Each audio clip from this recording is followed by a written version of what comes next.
Hey everyone, I thought I would just take a bit of time today and give you an impromptu review, why not, of an Audi A4. The reason is I had to take my Model X into Tesla service, nothing major, just a couple of adjustments and get the towing package installed because my car was delivered without it, even though it includes it. They said they had a part shortage at the factory and they called me and says, we got the part, so come on down, get it installed for you. So anyways, that's the story behind that. So as a loaner, sometimes they have Teslas and sometimes they have gas cars, and they said, well, you have a loaner, so what would you like? Would you like an SUV, or would you like, we have an Audi A4? And I thought, well, give me the A4 because it's the closest car to what I can review and compare it to the Model 3. So today I'm just going to take a little bit of time and show you what the competition is actually like. All right, so here's the inside. This is a brand new 2018 Audi A4. I don't know what the trim level is, but I thought I'd give you a little tour of the interior and some of the features that I've discovered about this car. Now, I've been driving it for almost a day, so it took me a little while to get used to, because obviously when you drive, say, an electric car like a Tesla, I mean, there's a lot of differences and stuff, and I just came from a Lincoln 3 weeks ago, so this is kind of a learning experience because I've never driven one of these. So the first thing you'll notice with this car is that it's just festooned with buttons and little trim pieces and stuff. I mean, here's the HVAC system. One of the things I discovered with this, and it took me some time to figure this out, is these buttons, for example, they go up and down, and I didn't know that. I was like, how do you adjust all this stuff? Most of the time you just press auto, and of course you've got this turn dial where you can adjust your temperature, and then you have your seat warmers, and down here there's some stuff for traction control and stuff. So, you know, if you compare that to, say, a screen on the Model 3, I mean, you know, look, there's no free lunch in the world. You're going to have to get used to whatever systems you have in whatever car that you get. The one thing I'll say about this, though, is that in a traditional car is what you get is what's going to be there in the life of the car, at least with the Model 3 or any Tesla for that matter. Being software driven on the screen, at least the cars age a little better because they can update it through software. So anyways, there's that. So some other stuff. Cup holders, they're way up front. They're not like back here where they are in the Model 3. So those of you who are the larger cup persuasion are going to have some trouble because, you know, the cups kind of sit underneath. I'm not keen on this. I wish they were a little further back. But anyways, a little tour of the center console too. You've got your start-stop button for the car. In here is the controls. These are presets for the radio, and they're capacitive, so as I swipe across, you can see here, there's that. Then you've got this little iDrive thing where you can, you can control your menu, so you can scroll through, pick different things. It's not bad. Then you've got these little buttons here that flip between the different modes: map, telephone, radio, media. This car is not equipped with the navigation system, so that's something you have to pay extra for in this car. So that's an extra plus for the Model 3 because you get navigation for free in the car. I don't know what the options would cost to get this in the car, but typical with OEMs, it'll be expensive. This is the gear shift lever. It's not mechanical, it's electronic.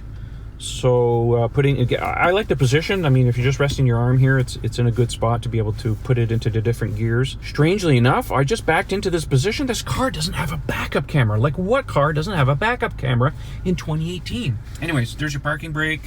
Got a little spot here to put your little key fob. You don't need to put it in there, but it's kind of a nice spot. So in this car, you have no less than 3 different places to control your volume. You have a dedicated knob here. There's a dedicated scroll wheel here for volume. And then, of course, with this little knobby thing here, you can adjust some of the volume in the car, too. The turn stalks are in the usual positions. So you have your windshield wiper controls here. Cruise control. No autopilot in this car whatsoever, just basic cruise control. And by the way, it's not even traffic-aware cruise control. It's just basically set a speed and hope to God you don't bash into anybody. There's your turn signals. Fit and finish. Fit and finish is really good in this car. I mean, it's German after all. A little bit soft here. Not as Model 3 feels softer here in this area.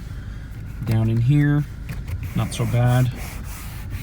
Of course, with the Model 3, you don't get all this stuff. You get the traditional grab handles. Of course, the Model 3 release button is here. On here, you have more of the traditional pull handle.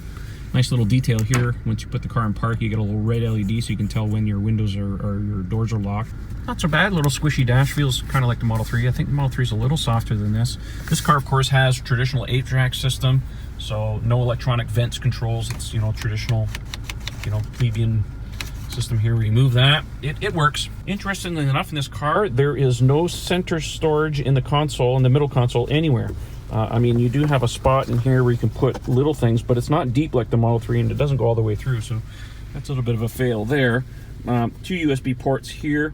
Model 3 has them, of course, in the front under the phone ledge for your dual phone, so I think the Model 3 has it in a better place than this. But interestingly enough, this armrest does go down, and you can pull it up, and it will stay locked in whatever position. But if you want to reset it, whoop, all the way back to reset it.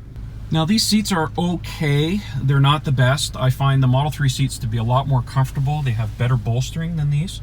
You do have adjustable seat belt adjusters here in the B pillars. Of course, the Model 3 has that as well. The material on the headliner, of course, more buttons, of course, is your traditional cloth. Again, this has been a big bone of contention just recently because the news broke yesterday. Of course, it's been all over the internet that the Model 3's changed from the Alcantara, which is, you know, brand name for an artificial suede, to a fabric or cloth. And this cloth is okay. I'm not a fan of light colored headliners, only because, you know, especially in a gas car when you take it in for service, and don't ask me how I know, but technicians get into these cars and they touch things and you get dirt and grease and all kinds of stuff on headliners. I like a black headliner. Whether you like cloth or Alcantara matters not, but I'm not a fan of the fact that Tesla's changed it recently, because all of the Model 3s up until now have been delivered with Alcantara. Look, this is a brand new car. See what I'm talking about? Look at this. Look at that. Oh, yeah. Black headliners for the win. Thank you. All right, here's the, I mean, it does have a sunroof. I don't dare open it because it's raining today, but it does have a sunshade. Model 3 doesn't have a sunshade built in. Of course, they do give you the little screen thing that you can pop in, but it does move back. It's not huge, but it's about, I would say this is about the same as the Model 3. I think the Model 3 glass in this position is bigger. Of course, it doesn't open, but you get more light in the car.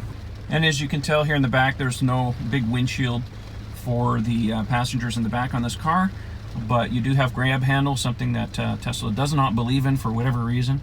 So in the back of the car, you do have an armrest that comes down, and no cup holders. Isn't that interesting? And I don't know if there's a ski box pass-through. I can't tell. Oh, yes. Oh, there we go. Pass-through. Some people have been asking for that. You don't get that on a Model 3. This is not, obviously, as you can tell here, a 60-40 split, but you do have a pass-through for those of you who do like to go skiing.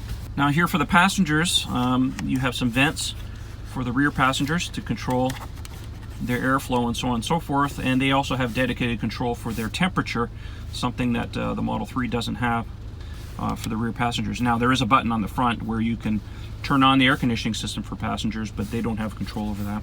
And there's a 12-volt plug down here. There is no USB ports for the people in the back. A little different take on the door handles. These ones tilt up a little bit. Most of them pull out, but this is tilt up. I mean, whatever, doesn't mean anything. Little tour of the back seat here. You can see they put door pockets in the back. That's kind of typical of cars these days. Pockets in the back doors. Kind of standard fare. Now the back trunk on the A4 has a release that you pull and the trunk does open.